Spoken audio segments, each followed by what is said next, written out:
2001 ജനുവരി 6 സമയം രാത്രി 11 മണി കഴിഞ്ഞിരുന്നു. ആലുവ നഗരം ഒരു തണുത്ത രാത്രിയിലേക്ക് വഴിമാറുകയായിരുന്നു. സാധാരണക്കാർ തങ്ങളുടെ വീടുകളിൽ സുരക്ഷിതമായി ഉറങ്ങാൻ കടന്ന ആ രാത്രി അവിടെ പൈപ്പ് ലൈൻ റോഡിലെ ആ വീട്ടിൽ മാത്രം മരണത്തിൻ്റെ നിഴലുകൾ പതുങ്ങുന്നുണ്ടായിരുന്നു. പിറ്റേന്ന് പുലർച്ചെ ആലുവ ഉണർന്നത് കേരളത്തെ നടുക്കിയ ആ വാർത്ത കേട്ടുകൊണ്ടാണ്. ഒരു കുടുംബത്തിലെ 6 ജീവനുകൾ ഒരേ രാത്രി ഒരേ വീട്ടിൽ കൊല ചെയ്യപ്പെട്ടിരുന്നു.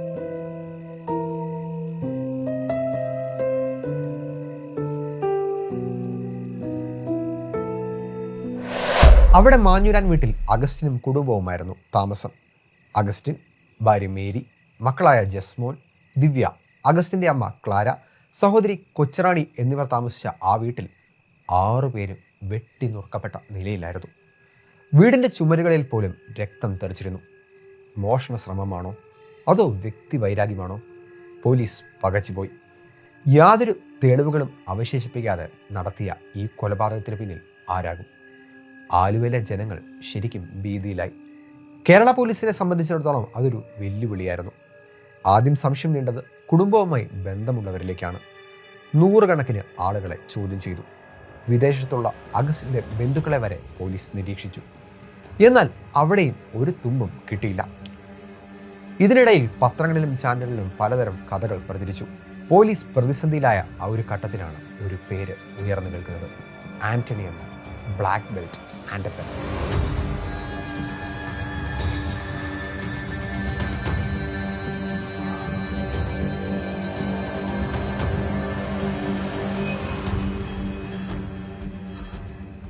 അന്ന് രാത്രി മാഞ്ഞൂരാൻ അഗസ്റ്റിനും കുടുംബവും ദിലീപിൻ്റെ ഒരു സിനിമ കാണാൻ പോവുകയായിരുന്നു.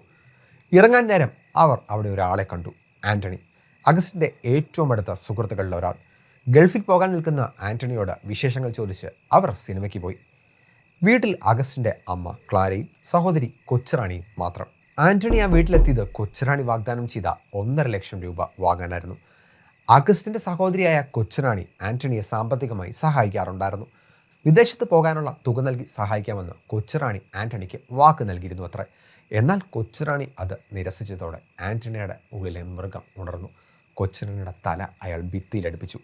തടയാൻ വന്ന അമ്മ ക്ലാരയെ സ്റ്റൂൾ കൊണ്ട് തലക്കടിപ്പിച്ചു. ഭരണം ഉറപ്പിക്കാൻ 2 പേരുടെയും കൈത്തണ്ട മുറിച്ചു. കോടാലി കൊണ്ട് വെട്ടി നുറുക്കി.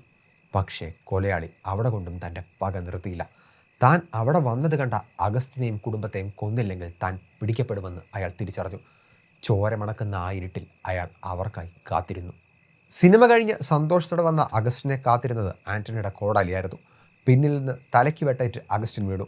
ഓടി വന്ന ഭാര്യ ബേബിയെയും മകൾ ദിവ്യയും ആന്റണി ദയയില്ലാതെ വെട്ടി വീഴ്ത്തി. ഒടുവിൽ ആ കുഞ്ഞ് ജസ്മോൻ ഓടി രക്ഷപ്പെടാൻ ശ്രമിക്കാതെ അവൻ ആന്റണിയെ കെട്ടിപ്പിടിച്ച് കരഞ്ഞു.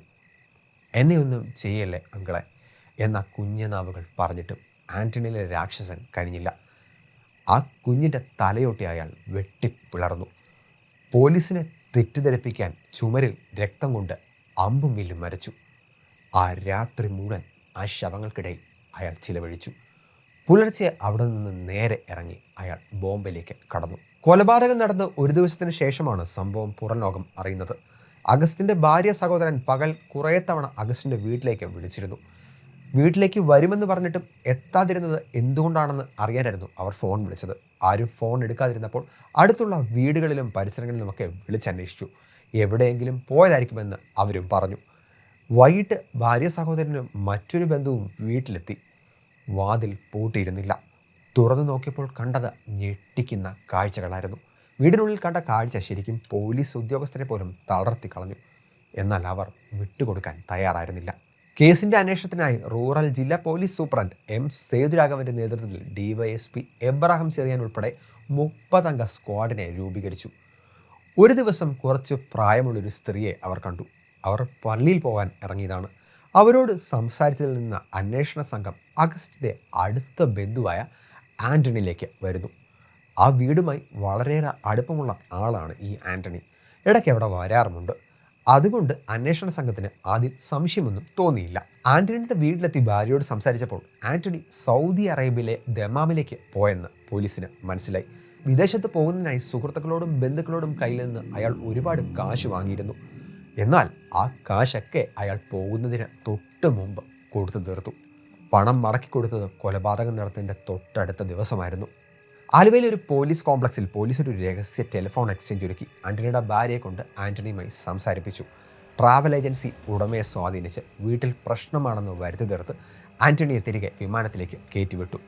ട്രാൻസിറ്റ് ലോഞ്ചിൽ വെച്ച് ആൻ്റണിയെ കുടുക്കിയ പോലീസ് അവനെ ഇന്ത്യയിലേക്ക് കൊണ്ടുവന്നു. ചോദ്യം ചെയ്യലിൽ എല്ലാ തെളിവുകളും നിരത്തിയപ്പോൾ ആൻ്റണിക്ക് കുറ്റം സമ്മതിക്കേണ്ടി വന്നു. 2004 ഒക്ടോബർ 18 കേസിൻ്റെ സാക്ഷി വിസ്താരം തുടങ്ങുന്നത്. ആൻ്റണി കുറ്റക്കാരനാണെന്ന് എറണാകുളം CBI കോടതി കണ്ടെത്തി. ഇന്ത്യൻ ശിക്ഷാ നിയമത്തിൽ കൊലപാതകം, മോഷണം, കൊലപ്പെടുത്താൻ, അതിക്രമിച്ച് കയറൽ, തെളിവ് നശിപ്പിക്കൽ തുടങ്ങിയ അനേകം കുറ്റങ്ങൾ ആൻ്റണിക്ക് എതിരായി കോടതി വിലയിരുത്തി. കേസിൽ 77 സാക്ഷികളെ അവർ വിസ്തരിച്ചു. ദൃക്സാക്ഷികൾ കേസിൽ ഉണ്ടായിരുന്നില്ല. 90 രേഖകളും 94 തൊണ്ടി സാധനങ്ങളും ഹാജരാക്കി. സംഭവ ദിവസം രാത്രി വീട്ടിൽ ഇല്ലാതിരുന്നു എന്ന് പ്രതി നൽകിയ വിശദീകരണം വ്യാജമാണെന്ന് കോടതി കണ്ടെത്തി. CBI പ്രത്യേക കോടതി 2005 ഫെബ്രുവരി 2 ആൻ്റണിക്ക് വധശിക്ഷ വിധിച്ചു. കേരളത്തിൽ CBI അന്വേഷിച്ച കേസുകളിൽ ആദ്യം വധശിക്ഷ വിധിച്ച കേസുകളിൽ ഒന്നാണ് ഇത്.